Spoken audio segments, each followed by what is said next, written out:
We are once again at one of those hinge moments of history.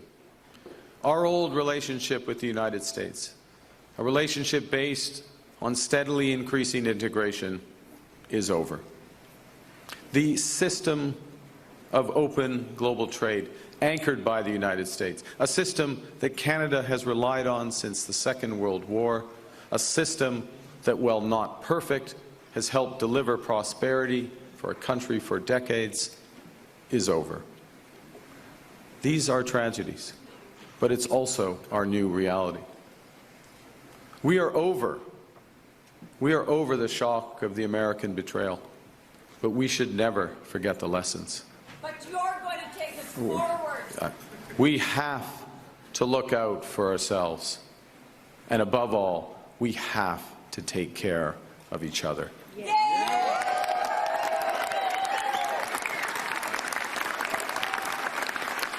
What happened to all those MAGA Republicans who thought it was so funny the amount of times Donald Trump was calling Canada the 51st state of America? Where are you guys all laughing now? Because I bet you Donald Trump wished he had calmed down that 51st state of America bullshit a little bit more, considering he totally killed the Conservative Party in Canada. The Conservatives were absolutely going to win this election without any help from Donald Trump. Betting sites had the Conservative leader Pierre Poilievre dominating this election.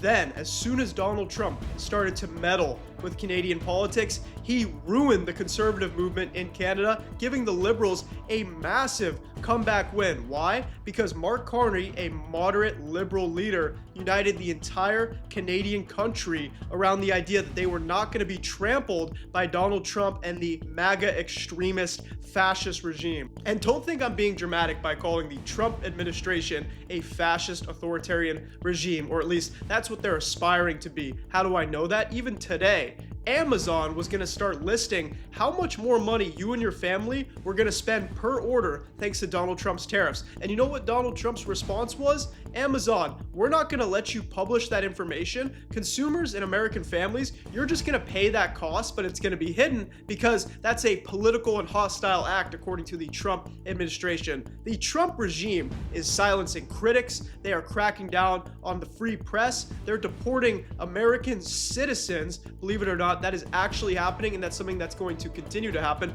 So of course, Canadians are looking at what's happening here, and they're saying to themselves, we do not want Donald Trump or any Conservative Party to take root in Canada, because the Conservative Party in Canada is a far-right extremist party, just like the MAGA regime. Pierre Poilievre talked about bringing a Doge to Canada to cut healthcare for Canadian families. He talked in similar rhetoric as Donald Trump by saying things like Canada first, axe the tax, little slogans that appear populist, like he's representing the working class, but at the end of the day, he's a power-hungry fascist just like Donald Trump. And Mark Carney is spot on here. The relationship with the US and Canada will never be the same. Donald Trump has basically caused other nations around the world to lose respect for our country. I'm an American citizen, but I absolutely support what's going on in Canada. I support them boycotting American products because the Trump administration needs to realize that they're destroying both of our economies. And let it be clear, the Canadian government and the Canadian people have no resentment for the American people. They're purely targeting our government, which has got us into this mess.